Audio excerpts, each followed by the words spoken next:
ధన్యవాదాలు అధ్యక్ష. ఒక చారిత్రాత్మకమైన సందర్భంలో ప్రజాప్రతినిధిగా జీవితకాలం గుర్తుండిపోయే ప్రభుత్వ విధానాన్ని సభలో ప్రకటన చేయడానికి తమరు అవకాశం ఇచ్చినందుకు మనస్ఫూర్తిగా తమరికి కృతజ్ఞతలు, ధన్యవాదాలు తెలియజేస్తున్నా అధ్యక్ష. అధ్యక్ష, బలహీన వర్గాలకు సంబంధించి ప్రధానంగా ఈ సమాజంలో వాళ్ళకి సంబంధించిన లెక్కలు కానీ వివరాలు కానీ లేకపోవడం వల్ల వాళ్ళ యొక్క వివరాల కోసం ఎన్నో రోజుల నుంచి చర్చ జరుగుతున్న సందర్భంలో ఈ సభలో ఈరోజు సామాజిక, ఆర్థిక, ఉపాధి, విద్య, రాజకీయ మరియు కుల సర్వే 2024 నివేదికను ప్రవేశపెట్టడానికి అవకాశం ఇచ్చినందుకు మనస్ఫూర్తిగా మీకు ధన్యవాదాలు. రాష్ట్రంలో సామాజిక, ఆర్థిక, విద్య, ఉపాధి, రాజకీయ మరియు కుల సర్వే సమగ్ర ఇంటింటి కుటుంబ సర్వే నిర్వహించాలనే ముఖ్య ఉద్దేశంతో మంత్రిమండలి ఫిబ్రవరి 4, 2024న తీసుకున్న నిర్ణయం ప్రకారం తెలంగాణ శాసనసభ ఫిబ్రవరి 16, 2024న క్రింది విధంగా తీర్మానించింది. వెనుకబడిన తరగతుల, షెడ్యూల్డ్ కులాల, షెడ్యూల్డ్ తెగల మరియు మిగతా బలహీన వర్గాలకు చెందిన ప్రజల అభ్యున్నతి నిమిత్తం వివిధ సామాజిక, ఆర్థిక, విద్యాపరమైన, ఉపాధి, రాజకీయ అవకాశాల ప్రణాళికలను రూపొందించి అమలు పరిచేలా తెలంగాణ మంత్రివర్గము 4/2/2024 తేదీన చేసిన సిఫార్సు మేరకు తెలంగాణ రాష్ట్రమంతటా సామాజిక, ఆర్థిక, విద్యాపరమైన, ఉపాధి, రాజకీయ కుల సర్వే, కులగణన, ఒక సమగ్ర ఇంటింటి కుటుంబ సర్వేను చేపట్టాలని సభ ఏకగ్రీవంగా తీర్మానించింది. ప్రభుత్వం జాగ్రత్తగా పరిశీలించిన తర్వాత రాష్ట్రంలోని వెనుకబడిన తరగతులు, షెడ్యూల్డ్ కులాలు, షెడ్యూల్డ్ తరగతుల ప్రజలు, రాష్ట్రంలోని ఇతర బలహీన వర్గాల స్థితిగతులను మెరుగుపరచడానికి వివిధ సామాజిక, ఆర్థిక, విద్యాపరమైన, ఉపాధి, రాజకీయ అవకాశాల కోసం ప్రణాళికను రూపొందించి అమలు పరచడం కోసం తెలంగాణ రాష్ట్రమంతటా సామాజిక, ఆర్థిక, విద్య, ఉపాధి, రాజకీయ మరియు కుల సర్వే చేపట్టడం కోసం 10/10/2024 తేదీన GOMS నంబర్ 18ని జారీ చేసింది. అధ్యక్ష, ప్రభుత్వం 19/10/2024 తేదీన 122 క్యాబినెట్ A2/2024 మెమో ద్వారా సామాజిక, విద్య, ఆర్థిక, ఉద్యోగ, రాజకీయ మరియు కుల సర్వే నిర్వహణను పర్యవేక్షించేందుకు గౌరవ నీటిపారుదల మరియు CAD, ఆహార మరియు పౌర సరఫరాల మంత్రివర్యులు శ్రీ ఎన్ ఉత్తమ్ కుమార్ రెడ్డి గారి అధ్యక్షతన కమిటీ ఏర్పాటు చేసింది. సర్వే నిర్వహించేందుకు ప్రణాళిక శాఖ నోడల్ విభాగంగా నియమించబడింది. సర్వే విధి విధానాలను అవగాహన చేసుకునేందుకు మరియు ఉత్తమ విధానాలను అవగాహన చేసుకునేందుకు ఇతర రాష్ట్రాలైన కర్ణాటక మరియు బీహార్లలో జరిగిన వివిధ సర్వేలను క్షుణ్ణంగా అధ్యయనం చేయడం జరిగింది. అధ్యక్ష, ఈ అధ్యయన ఫలితాలను ప్రస్తుత CPC సర్వే విధాన రూపకల్పనలో అనుసంధానపరచడం జరిగింది. వివిధ ప్రజా సంఘాలు, సామాజికవేత్తలు, మేధావులు, ఇతర స్టేక్ హోల్డర్ల అభిప్రాయాలను పరిగణలోకి తీసుకొని ఈ క్రింది సర్వే షెడ్యూల్ని రూపొందించడం జరిగింది. అధ్యక్ష, A. House listing schedule, B. Survey schedule, C. ఎన్యూమరేటర్లకు మార్గదర్శకాలు, సర్వేలో సేకరించిన సమాచార రకాలు. సర్వే ఫారంలో మొత్తం 57 ప్రశ్నలు ఉండగా అదనపు ఉప ప్రశ్నలతో కలిపి మొత్తం 75 ఫీల్డ్లో సామాజిక, ఆర్థిక, విద్య, ఉపాధి, రాజకీయ మరియు కుల అంశాలకు సంబంధించిన సమాచారం సేకరించబడింది. సర్వే విధానం మరియు ప్రణాళిక రాష్ట్రంలోని ప్రతి జిల్లాను 150 కుటుంబాలతో కూడిన ఎన్యూమరేషన్ బ్లాక్గా అదే విభజించబడింది. తద్వారా 94,261 ఎన్యూమరేషన్ బ్లాక్లను ఏర్పాటు చేయడం జరిగింది. ప్రతి ఎన్యూమరేషన్ బ్లాక్కి ఒక ఎన్యూమరేటర్ను మరియు ప్రతి 10 మంది ఎన్యూమరేటర్లకు పర్యవేక్షించడానికి ఒక సూపర్వైజర్ను నియమించడం జరిగింది అధ్యక్ష. తద్వారా రాష్ట్ర వ్యాప్తంగా 1,03,889 ఎన్యూమరేటర్లను మరియు సూపర్వైజర్లను నియమించడం జరిగింది. క్షేత్రస్థాయిలో సర్వే, సామాజిక ఆర్థిక ఉపాధి, విద్య, రాజకీయ మరియు కుల సర్వే 2024 నవంబర్ 6న హౌస్ లిస్టింగ్తో ప్రారంభమైంది. మొదటి దశలో హౌస్ లిస్టింగ్ 6 నవంబర్ నుండి 8 నవంబర్ 2024 వరకు 3 రోజుల పాటు నిర్వహించబడింది. అసలైన సర్వే 9 నవంబర్ 2024 నుండి గౌరవ తెలంగాణ గవర్నర్తో ప్రారంభమైంది అధ్యక్ష.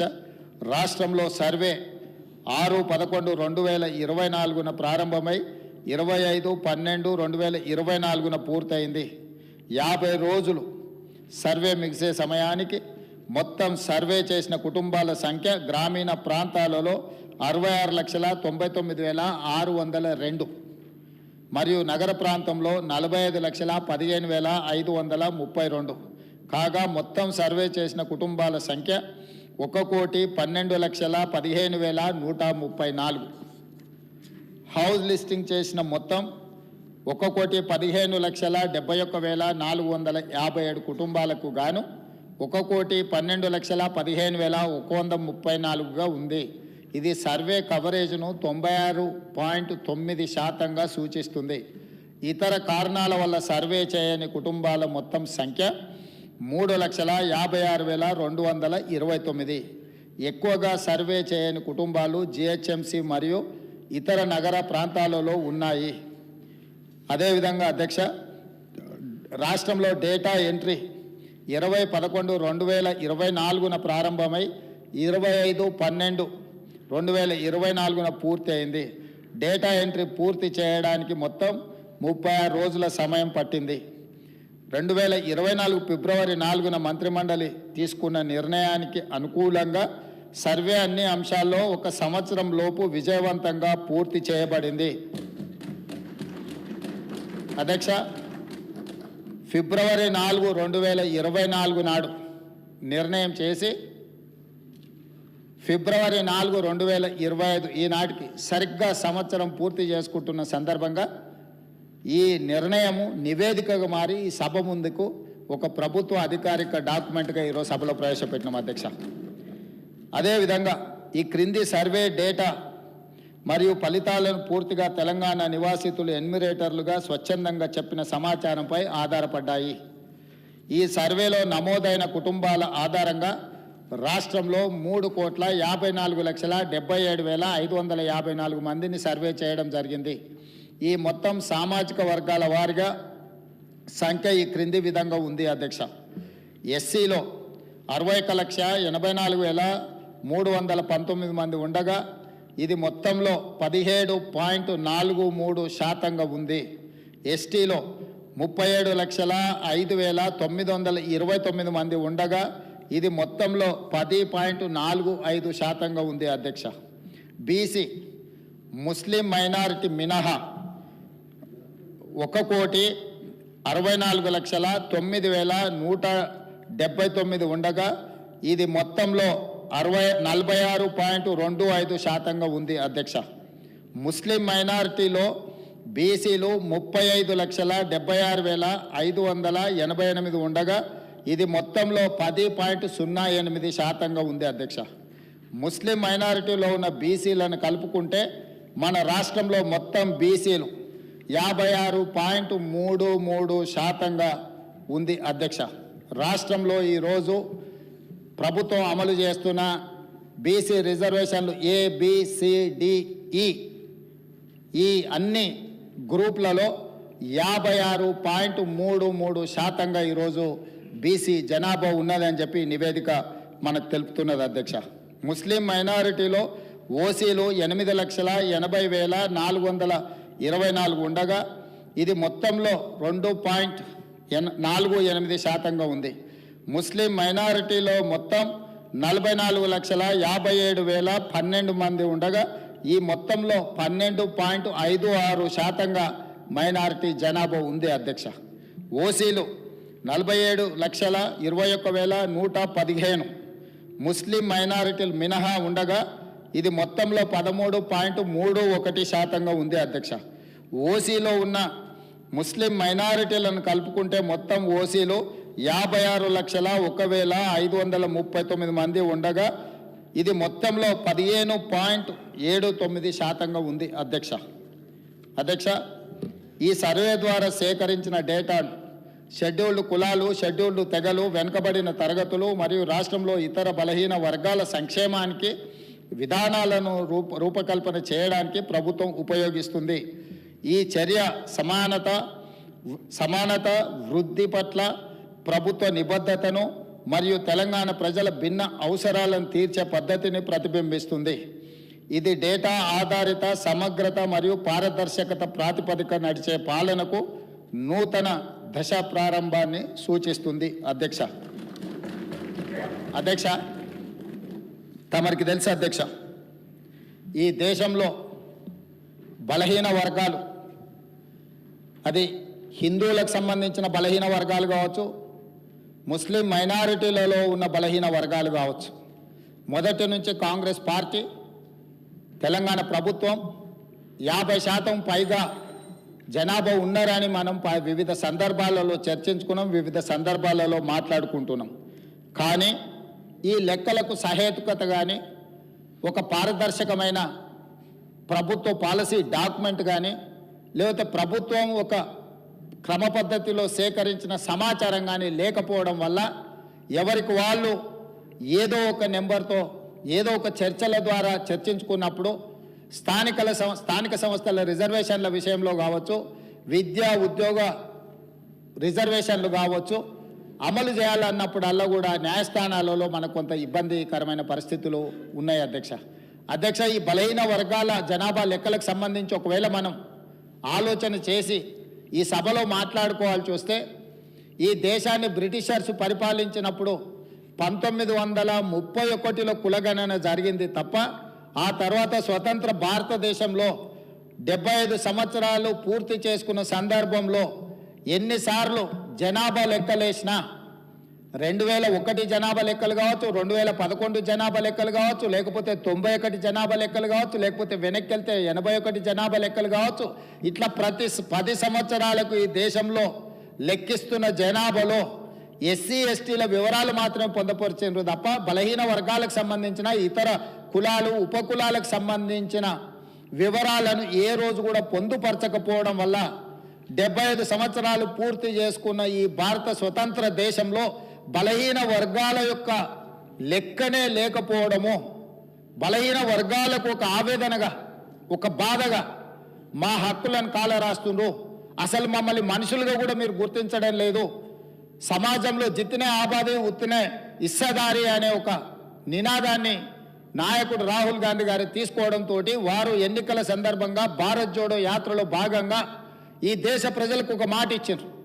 కేంద్ర ప్రభుత్వాన్ని డిమాండ్ చేసిండ్రు. వారు కేంద్ర ప్రభుత్వం జనాభా లెక్కలు సేకరించినప్పుడు కులాల ప్రాతిపదికన కూడా జనాభాను సేకరించాలి, తద్వారా ప్రభుత్వం కేటాయిస్తున్న నిధుల విషయంలో కావచ్చు, నియమిస్తున్న ఉద్యోగాల విషయంలో కావచ్చు, ఆర్థిక రాజకీయ ఉపాధి ఉద్యోగ అవకాశాలలో వాళ్లకు సరైన న్యాయం చేయాలి. కాబట్టి దీన్ని ప్రభుత్వము ముందుకు తీసుకువెళ్ళాలి, ప్రభుత్వం పాటించాలి అని డిమాండ్ చేశారు. కానీ కేంద్ర ప్రభుత్వం ముందుకు రాలేదు. అయితే వారు ఆ రోజు ఈ తెలంగాణ రాష్ట్రంలో తమరికి తెలుసు, మహబూబ్ నగర్ జిల్లాలో మక్తల్ కృష్ణా నదిని దాటుతూ తెల్లవారుతుంటే రాహుల్ గాంధీ గారు తెలంగాణ రాష్ట్రంలో అడుగుపెట్టి 23 రోజులు మహారాష్ట్ర సరిహద్దుల్లో వారు మహారాష్ట్రకు వెళ్ళేటప్పుడు 23 రోజులు తెలంగాణ ప్రజలకు స్పష్టంగా చెప్పారు, తెలంగాణ రాష్ట్రంలో మా ప్రభుత్వాన్ని ఏర్పాటు చేయండి, నేను తెలంగాణ ప్రజలకు నేను మాట ఇస్తున్నా, మేము అధికారంలోకి వచ్చిన తర్వాత మా ప్రభుత్వం కులాల ప్రాతిపదికన జనాభా సేకరణ చేసి బలహీన వర్గాల లెక్క ఎంతుందో లెక్క తేల్చి వాళ్లకు రాజకీయంగా రిజర్వేషన్లు కల్పిస్తాం, ఉద్యోగ ఉపాధి రిజర్వేషన్లు కల్పించే బాధ్యత మేము తీసుకుంటాం. ఇది సమాజానికి ఎక్స్రే, ఈ ఎక్స్రే ద్వారా ఎవరు ఎంతమంది ఉన్నారో వాళ్ళకి ఎలాంటి ఆర్థిక రాజకీయ ప్రయోజనాలను చేకూర్చాలో మేము చేస్తామని వారు చెప్పారు. అందుకే డిసెంబర్ 7, 2023 నాడు మనం అధికారం చేపట్టి అధికారంలోకి వచ్చిన తర్వాత ఎంబడే ఫిబ్రవరి 4 నాడు 2024 నాడు మంత్రివర్గంలో ఆమోదం చేసి ఫిబ్రవరి 6, 2024 నాడు సహచర మంత్రివర్గ సభ్యులు పొన్నం ప్రభాకర్ గారు ఇదే సభలో తమరి అనుమతితో తీర్మానాన్ని ప్రవేశపెట్టినము. ఆ తర్వాత పార్లమెంటు ఎన్నికలు 5-6 నెలలు ఈ ప్రక్రియకు పార్లమెంట్ ఎన్నికల వల్ల విఘాతం కలిగింది.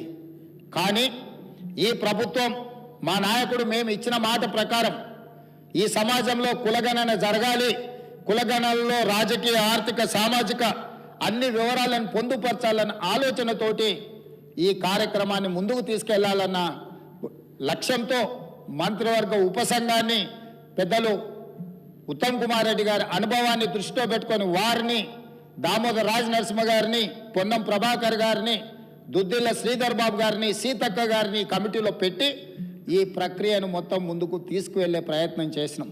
ఈ ప్రక్రియలో భాగంగా బీహార్, అంతకుముందు కర్ణాటక రాష్ట్రాలు ఈ ప్రక్రియను చేపట్టి బీహార్ తీసుకొచ్చిన ఈ వివరాలను కోర్టులు కూడా వాటి మీద స్టే ఇవ్వడంతో తప్పిదం జరగొద్దు, ఇది పక్కడబందిగా ఉండాలి అని చెప్పి అధికారులను ఆయా రాష్ట్రాలకు పంపించినాం అధ్యక్ష. ఇదేదో ఆషామాషిగా ఇక్కడ ఉన్న కొద్దిమందిని పంచాయతీరాజు లేకపోతే ఏదైనా డిపార్ట్మెంట్కి సంబంధించిన క్రింది స్థాయి ఉద్యోగస్తులను పంపించే వివరాల సేకరణ కాదు అధ్యక్ష.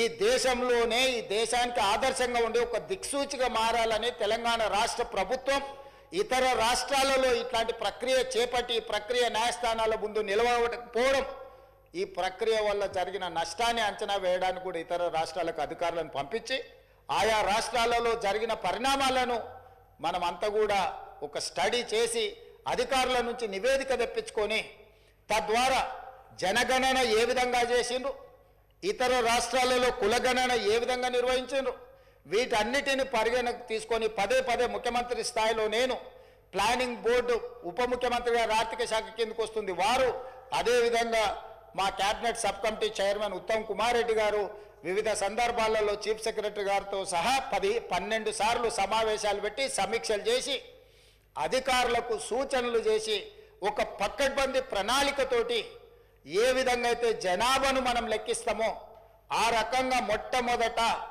ఇండ్ల వివరాలు సేకరించే కార్యక్రమం చేపట్టినాం అధ్యక్ష. ఈ తెలంగాణ రాష్ట్రంలో ఉన్న పాత 10 ఉమ్మడి జిల్లాలలో ప్రతి గ్రామంలో, తండాలో, గూడెంలో ఇండ్ల వివరాలు సేకరించి ఆ ఇండ్లను అన్నిటిని కూడా ఎన్యూమరేట్ చేసి ఆ ఇండ్ల మీద స్టిక్కర్ అంటించి ప్రతి 150 ఇండ్లను ఒక గ్రూపుగా అంటే అధ్యక్ష మ్యాపింగ్ చేసి ఇట్లా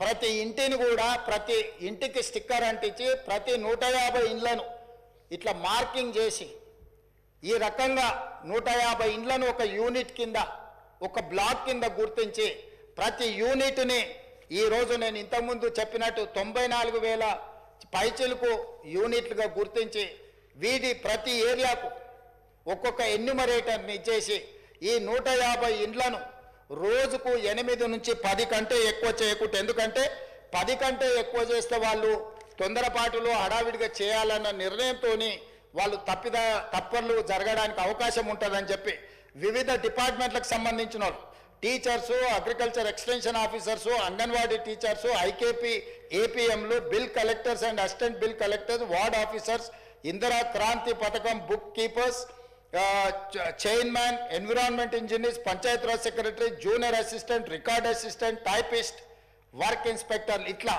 ప్రభుత్వంలో ఉన్న వివిధ శాఖలకు సంబంధించిన అధికారులను ఈరోజు మనం వాళ్ళందరినీ పెట్టి ప్రతి ఇంటికి ఇలాంటి స్టిక్కర్ను అంటించిన అధ్యక్ష. మొదటి 3 రోజులు ఈ రాష్ట్రంలో ఉన్న అన్ని గృహాల యొక్క వివరాలను సేకరించి ఆ వివరాలన్నిటిని కూడా ప్రతి ఒక్కరి ఇంటికి ఇట్లా స్టిక్కర్ అంటించి ఫస్ట్ ఇండ్లను గుర్తించడం జరిగింది అధ్యక్ష. ఆ తర్వాత ప్రతి ఇంటికి మన ఎన్యూమరేటర్లు వెళ్ళి ఇట్లాంటి అప్లికేషన్లు తీసుకెళ్ళి అధ్యక్ష ప్రతి ఒక్కరి వివరాలు వాళ్ళందరితో సేకరించి 8 పేజీలల్లా అక్కడికి వెళ్ళి వాళ్ళతో మాట్లాడి వాళ్ళు ఇచ్చిన సమాచారాన్ని తీసుకొని వాళ్ళ సంతకాన్ని కూడా కుటుంబ యజమాని పేరు, మొబైల్ నెంబర్తో సహా సంతకం వాళ్ళు తీసుకొని, ఎన్యూమరేటర్ సంతకం తీసుకొని, సూపర్వైజర్ సంతకం తీసుకొని ఈ రకంగా సమాచారాన్ని 8 పేజీలలో పూర్తి వివరాలతో కూడుకున్న వాళ్ళ పేరు, తండ్రి పేరు, వాళ్ళ కులము, వాళ్ళ ఆర్థిక స్తోమత, వాళ్ళ విద్య, గతంలో ప్రభుత్వం నుంచి ఏమైనా పథకాలలో లబ్ధి పొందినరా, గతంలో రాజకీయ పరమైన రిజర్వేషన్లు ఏమన్నా పొందినరా, ఇట్లా పూర్తి స్థాయిల వివరాలతోటి ఆ కుటుంబం యొక్క వివరాలు తీసుకున్నాం అధ్యక్ష. ఇవన్నీ మాన్యువల్గా సేకరించి 76,000 మంది డేటా ఎంట్రీ ఆపరేటర్స్ని పెట్టి ఏ ఎన్యూమరేటర్ అయితే 150 ఇండ్లకెళ్ళి చేసిండో అతనే డేటా ఎంట్రీ ఆపరేటర్ దగ్గర కూర్చొని ఒక్కొక్క పేజీ తీసి కంప్యూటరీకరణ చేపించి పూర్తిగా ఈ డేటానంతా కూడా 76,000 మంది డేటా ఎంట్రీ ఆపరేటర్లు 36 రోజులు కష్టపడి ఈ మొత్తం అంతా కూడా క్రోడీకరించింది అధ్యక్ష. ఈరోజు ఇంత పకడ్బందీగా ఇందులో ఉండే పని చేసే వాళ్ళకు కూడా, ఉద్యోగస్తులకు కూడా వాళ్ళకు ఒక బుక్లెట్ అధ్యక్ష. రాష్ట్ర స్థాయిలో ఎన్యూమరేటర్లకు శిక్షణ ఇచ్చినాం, ఆ తర్వాత జిల్లా స్థాయిలో సూపర్వైజ్ చేసే వాళ్ళకి శిక్షణ ఇచ్చినాం, ఆ తర్వాత మండల స్థాయిలో పనిచేసే వాళ్ళకి ఇచ్చినాం, ఆ తర్వాత ప్రతి 150 ఇండ్లకు వెళ్ళే వాళ్ళకు కూడా శిక్షణ ఇచ్చి ఎక్కడ తప్పు జరగకుండా, ఎలాంటి ఇబ్బంది జరగకుండా వాళ్ళకు ఒక బుక్లెట్ ఇచ్చి, ఒక మాన్యువల్ అంటే గైడ్ లైన్స్ లాగా ఒక పుస్తకం ఇచ్చి అధ్యక్ష, వాళ్ళందరినీ కూడా వాళ్ళకి శిక్షణ ఇచ్చి ప్రభుత్వం పకడ్బందీగా వీళ్ళందరినీ కూడా వినియోగించుకున్నప్పుడు వాళ్ళందరికీ కూడా జీతభత్యాలు ఇచ్చినాం అధ్యక్ష. అంటే ప్రభుత్వ ఉద్యోగులైనా జీతమే కాకుండా అదనంగా పనిచేయించుకున్నందుకు కూడా వాళ్ళకు జీతభత్యాలు ఇచ్చి 160 కోట్ల రూపాయలు ఖర్చు పెట్టి ఈరోజు ఒక నిర్దిష్టమైన పకడ్బందీ సమాచారాన్ని ఈరోజు సేకరించినాం అధ్యక్ష. 7 దశాబ్దాలుగా పైగా ఈరోజు బలైన వర్గాలకు సంబంధించిన వాళ్ళు కావచ్చు, మైనారిటీలు కావచ్చు, మేము ఎంతమంది ఉన్నామో మా లెక్క మాకు చెప్పండి అన్నారు అధ్యక్ష. కనీసం మాకు నిధులు, మా రిజర్వేషన్లు, లేకపోతే మా ఉద్యోగ ఉపాధి అవకాశాలలో మేము మా భాగం అడగాలి అని అంటే కనీసం మా లెక్క తేల్చండి అని అంటే ఎవ్వరు కూడా వాళ్ళ ఆర మొలకించిన వాళ్ళు లేరు అధ్యక్ష. అందుకే ఈరోజు ఈ ప్రభుత్వం స్పష్టంగా నిర్ణయం తీసుకొని ఇది ఒక చారిత్రాత్మకమైన నిర్ణయం, రేపు సమాజం యొక్క అభివృద్ధికి ఇది ఒక దిక్సూచిగా, ఒక మోడల్ డాక్యుమెంట్గా మారుతుందని చెప్పి ఈరోజు ఒక పకడ్బందీ ప్రణాళికతో చర్య తీసుకున్నాం అధ్యక్ష. అందుకే ఈరోజు కమిషన్ ఇచ్చిన నివేదికను క్యాబినెట్ సబ్ కమిటీ స్వీకరించి ఈరోజు ఉదయం క్యాబినెట్లో దాన్ని చర్చ పెట్టి క్యాబినెట్లో ఆమోదింపజేసి ఈరోజు ఈ సభలో ప్రకటన చేస్తున్నాం అధ్యక్ష.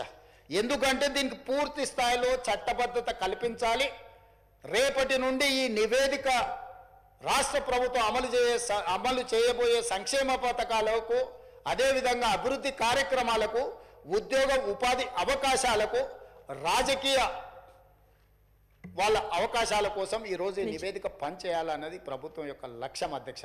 అందుకే ఈరోజు 46.25% ఉన్న బీసీలు, ఏబిసిడి, అదేవిధంగా ఈ గ్రూప్లో ఉన్న ముస్లిం మైనారిటీ బీసీలు ఏదైతే 10.08 ఉందో, మొత్తం 56% పైగా ఉన్న బీసీలందరికీ కూడా ఈ రాష్ట్రంలో సముచితమైన గౌరవము, స్థానము కల్పించాలన్న ఆలోచనతోటి ఈరోజు ఈ ప్రభుత్వం ఈ నిర్ణయం తీసుకొని ముందుకు వచ్చింది అధ్యక్ష.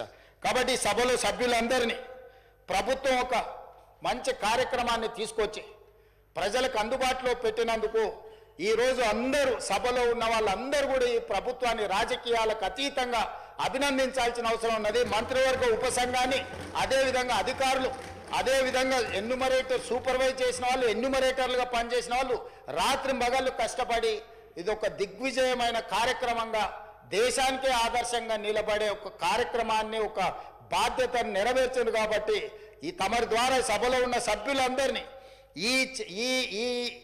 ఈ మొత్తం కార్యక్రమంలో పాల్గొన్న వాళ్ళని అందరినీ కూడా అభినందించాల్సిందిగా కోరుతున్నా. మీరందరూ పెద్ద ఎత్తున చప్పట్లతో వాళ్ళందరినీ అభినందించానని తెలియజేస్తూ తమరి దగ్గర సెలవు తీసుకుంటున్నా అధ్యక్ష.